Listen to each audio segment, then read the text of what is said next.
যে আজকে আপনি বলছেন আপনি সংস্কার করবেন। কিসের সংস্কার? এনসিপিকে ক্ষমতায় আনার সংস্কার, এনসিপিকে ভালো করার সংস্কার। দেখুন, এনসিপির প্রতি আমাদের দুর্বলতা আছে। এই যে বৈষম্য বিরোধী ছাত্র আন্দোলন, এদের প্রতি আমাদের দুর্বলতা আছে। আমি ব্যক্তিগতভাবে চাই, যদি এত বড় একটা সংসদ সামনে আসবে, তারা যদি ঠিক করে পলিটিক্স করে সামনে আসতে পারে, I'll be more than happy. And আমি শিওর আমার এখানে যারা বয়স আছে তারা হবে। কিন্তু তারা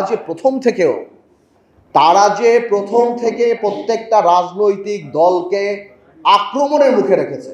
এই যে একটা কথা তারা বলে যে বিএনপি আওয়ামী লীগ মুদ্রার এপিট আর ওপিট, আমরা আর আওয়ামী লীগরা বা অন্যান্য দলরা আমরা নাকি মুদ্রার এপিট আর ওপিট। ওনারা কোন কারণে এই কথা বলে? আজকে কি বিএনপি বাংলাদেশে 1400 লোক হত্যা করেছে? বিএনপি কি লক্ষ কোটি টাকা পাচার করেছে? বিএনপি কি 3টা জাতীয় সংসদ নির্বাচন, দিনের নির্বাচন রাতে করেছে?